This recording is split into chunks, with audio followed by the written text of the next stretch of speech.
Jangan lupa subscribe YouTube channel Metro TV News dan jangan lupa nyalakan notifikasinya.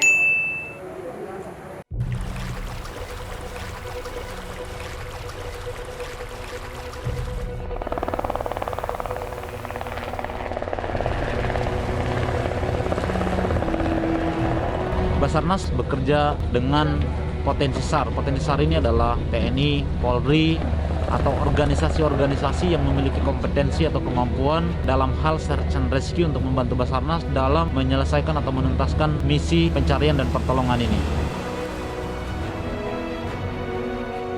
Untuk menentukan titik penyelaman, kita melakukan survei terlebih dahulu dari tim MGS. Setelah kita menemukan titik dari suspek, hasil survei kita menurunkan tim penyelam di sekitar lokasi. Ya, oke, clear.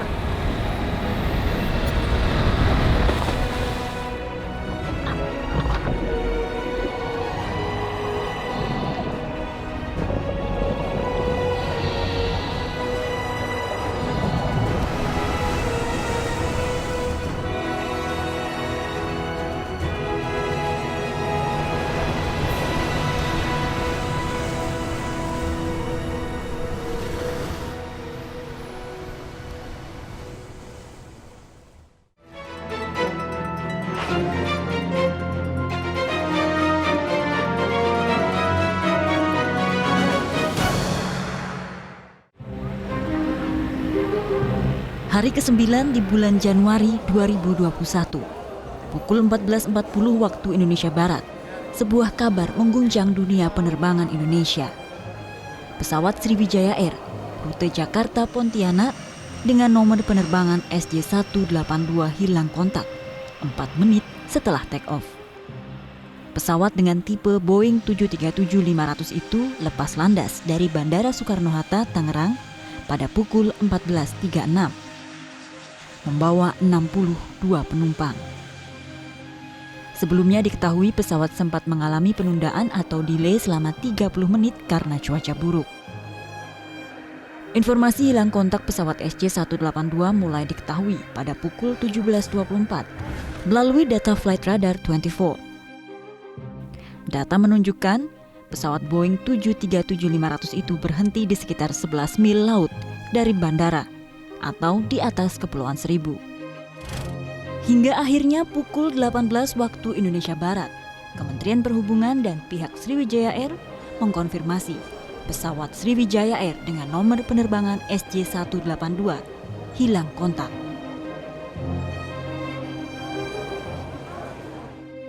Telah terjadi lost contact pesawat udara Sriwijaya Air rute Jakarta Pontianak dengan call sign SJY 182.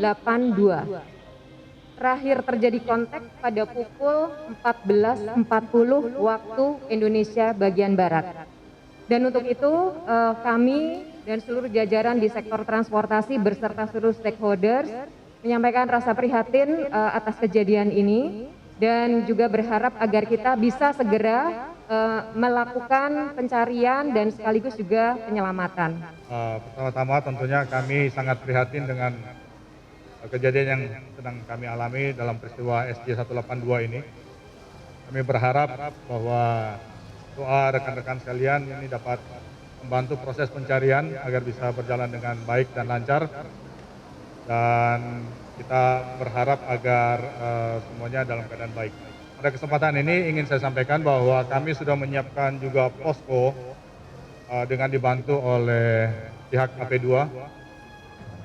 Satu posko di sini dan satu posko di Pontianak dan juga ada di kantor kami. Yang akan kami lakukan juga adalah kami akan memberikan pendampingan semaksimal mungkin kepada pihak keluarga. Pukul 18.20, Kepala Seksi Pemerintahan dan Transit Kecamatan Kepulauan Seribu mengonfirmasi temuan barang di sekitar Pulau Laki dan Pulau Lancang yang diduga bagian dari pesawat Sriwijaya Air yang dikabarkan hilang kontak. Saat itu pula tim Basarnas meluncurkan tim evakuasi menuju ke lokasi. Tentara Nasional Indonesia Angkatan Laut mengerahkan sejumlah kapal perang Republik Indonesia dan personel komando pasukan Katak untuk membantu pencarian pesawat. Operasi SAR di lautan pun dimulai.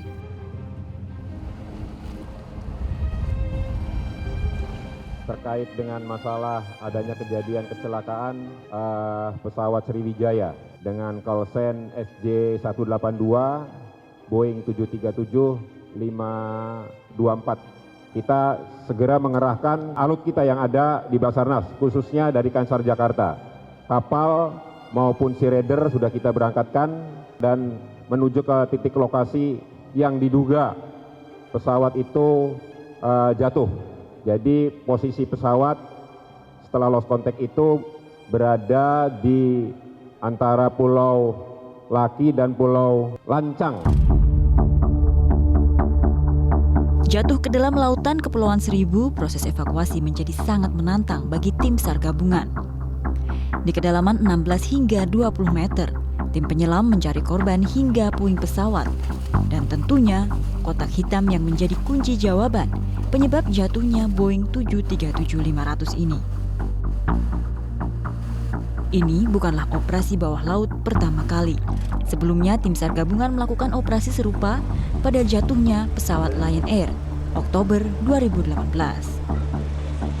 Menyelam di Laut Jawa, tepatnya di perairan Karawang, tim SAR menjalankan proses evakuasi selama 2 minggu hingga tak lagi ditemukan jenazah korban. Dalam operasi ini, tim SAR menemukan 196 kantung jenazah dan juga kotak hitam pesawat. Sebelumnya pada Desember 2014, pencarian jenazah penumpang Air Asia KZ8501 digelar selama hampir 80 hari. Hasilnya, lebih dari 100 jenazah ditemukan, namun hanya 68 yang berhasil diidentifikasi. Berbagai tantangan dan halangan dihadapi tim SAR dalam melakukan proses evakuasi di bawah laut. Sesaat lagi, Special Report akan kembali dengan cerita dari mereka yang turun langsung dalam operasi penyelamatan.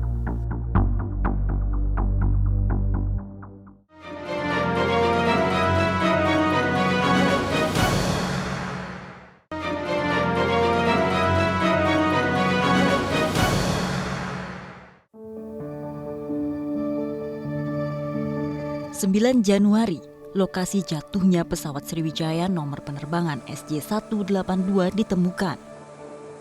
Pesawat jatuh di sekitar Kepulauan Seribu, tepatnya di antara Pulau Laki dan Pulau Lancang.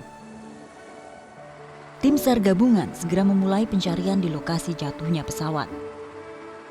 Di bawah komando Basarnas, tim menerjunkan regu penyelam untuk mengevakuasi korban. Misi dari Basarnas itu sendiri yaitu search and rescue dan juga melaksanakan evacuate. Bilang tujuan utamanya itu adalah mencari dan menemukan korban manusia, kemudian dievakuasi. Kemudian setelah dievakuasi dipergunakan untuk diidentifikasi dan kemudian diberikan ke keluarga korban. Basarnas bekerja dengan potensi SAR. Potensi SAR ini adalah TNI, Polri, atau organisasi-organisasi yang memiliki kompetensi atau kemampuan dalam hal search and rescue untuk membantu Basarnas dalam menyelesaikan atau menuntaskan misi pencarian dan pertolongan ini. Setelah melakukan survei, tim Basarnas menerjunkan penyelam.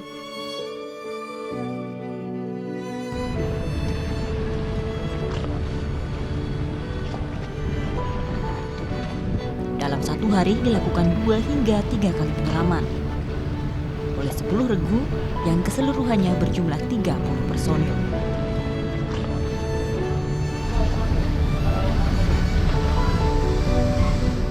Untuk menentukan titik penyelaman, kita melakukan survei terlebih dahulu dari tim MGS. Setelah kita menemukan titik dari suspek hasil survei, kita menurunkan tim penyelam di sekitar lokasi.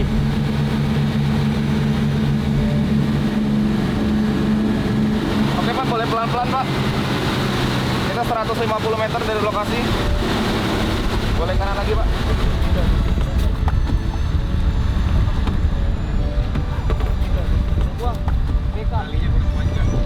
Oke, setelah ini langsung 2 tim persiapan ya. Tim Bang Nyoman, Rossi, Yoko, sama Ucok persiapan.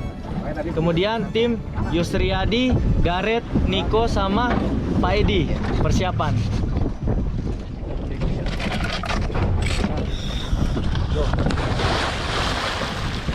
Ya, oke, clear. Berbeda dengan evakuasi di darat, operasi bawah laut menjadi salah satu operasi yang sulit dilakukan dengan banyak tantangan.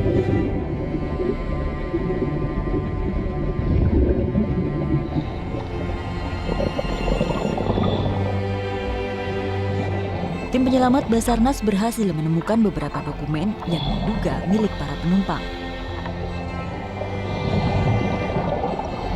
Serpihan pesawat dan juga bagian tubuh korban. Untuk selanjutnya, para korban akan diidentifikasi sebelum dipulangkan kepada keluarga. Dalam operasi evakuasi kali ini, jurnalis Metro TV turut melakukan penyelaman untuk merekam bagaimana tim SAR gabungan menghadapi kesulitan dan tantangan demi melakukan operasi penyelamatan. Jadi saya menyelam bersama 2 orang teman penyelam dari Basarnas, kemudian dengan visibility atau jarak pandang yang sangat terbatas antara 2-3 meter. Dan arus yang cukup lumayan tadi ya. Dasar dari bawah air di sini adalah lumpur yang cukup tebal. Itu sama dengan saat kejadian Lion Air, pencarian Lion Air ya. Dan untungnya saya membawa 2 lampu yang cukup kuat sehingga bisa menembus paling tidak beberapa meter ke depan. Temuan saya pertama adalah serpihan-serpihan. Jadi rupanya pesawat ini pecah ya, karena sebaran serpihan itu sangat luas sekali. Dan yang saya temui adalah serpihan yang mulai dari yang kecil, ada beberapa onderdil pesawat sama serpihan-serpihan pesawat lainnya yang bentuknya sudah tidak beraturan. Itu tersebar di area yang cukup luas. Dan juga tadi teman dari Basarnas itu mengevakuasi korban Sriwijaya. Kami menyusuri cukup lama tadi, sekitar 22 menit, karena itu batas kami aman menyelam sehingga tidak terkena penyakit dekompresi.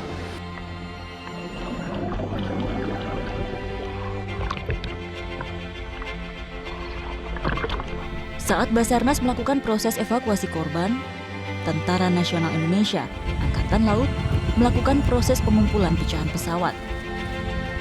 Dan yang paling penting, melakukan misi pencarian kotak hitam untuk menguak penyebab jatuhnya pesawat Sriwijaya Air Jakarta Pontianak SJ182.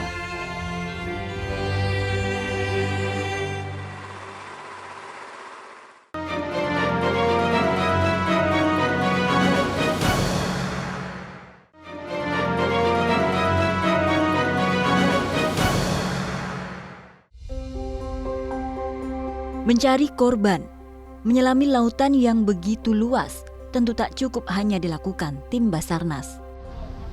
Relawan, para penyelam sipil turut membantu tanpa imbalan. Mereka datang atas panggilan hati dan kemanusiaan.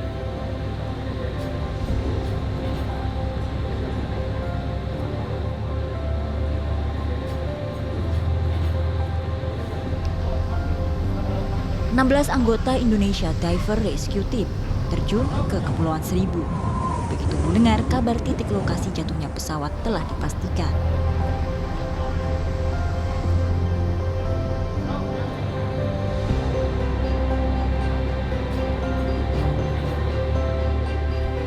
Sebelumnya IDRT juga sempat terlibat dalam upaya evakuasi jatuhnya pesawat Lion Air JT610 di perairan Karawang 2018 lalu.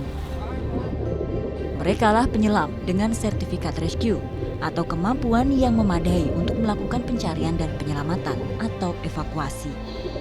Sementara ini yang berangkat ada tim dari kami ada 7 penyelam.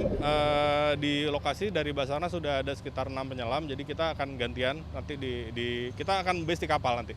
Indonesia Diver Rescue Team ini kita di bawah Basarnas, jadi bawah koordinasi Basarnas. Jadi ini kita diminta untuk memastikan apakah lokasi yang diduga atau dicurigai sebagai potongan dari pesawat itu untuk diidentifikasi. Jadi kita lihat memang benar itu potongan pesawat atau bukan gitu. Telah ditemukan potongan mesin atau turbin dari pesawat Sriwijaya Air SJ182 oleh tim penyelam TNI AL yang sebelumnya telah dilaksanakan pencarian menggunakan sonar 3 dimensi menggunakan KRI Rigel 933.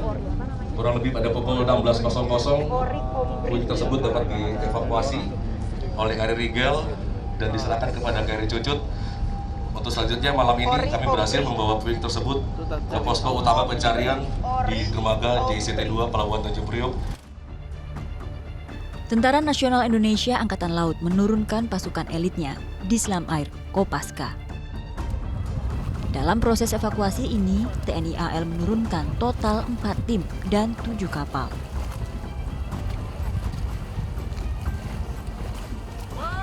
Berbagi tugas dalam tim SAR gabungan, Kopaska menjalankan operasi pencarian puing pesawat untuk menemukan bagian yang paling penting dalam sebuah kecelakaan pesawat, yaitu black box. Sebuah perangkat yang dapat menjawab pertanyaan mengenai penyebab jatuhnya moda transportasi paling aman ini.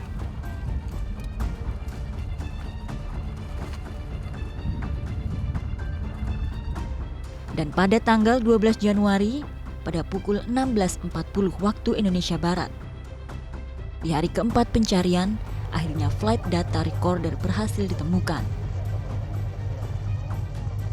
FDR atau bagian dari black box ditemukan oleh di Selam Air Kopaska TNI AL. 7 orang penyelam Kopaska berhasil menemukan serpihan black box itu untuk kemudian dibawa ke KNKT untuk dianalisa.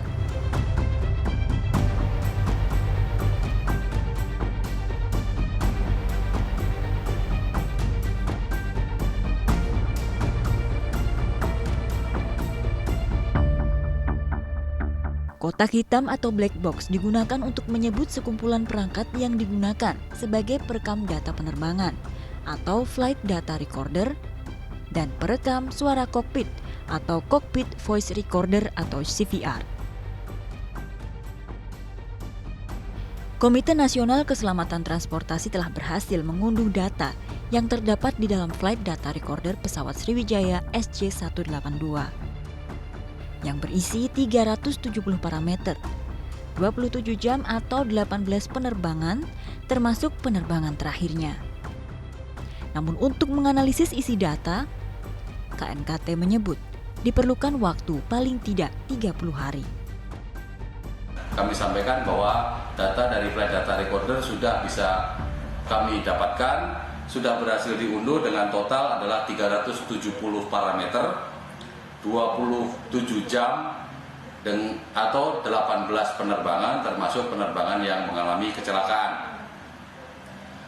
Data ini masih kami dalami lagi dan sampai saat ini kami belum bisa membagi atau belum bisa mempublikasikan apa data dari flight data recorder tersebut.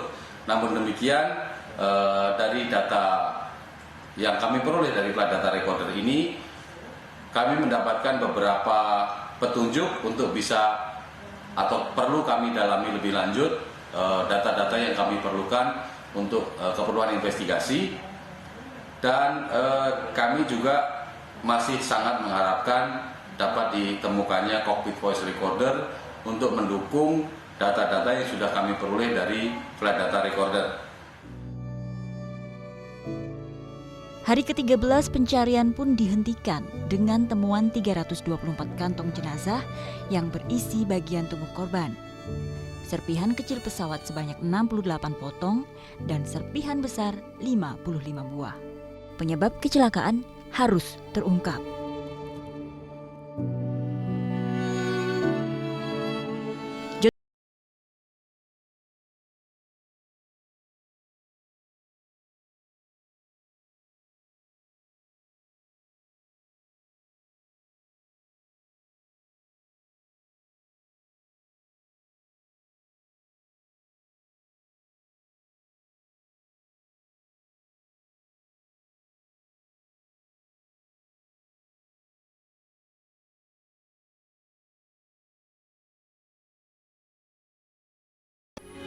Metro TV,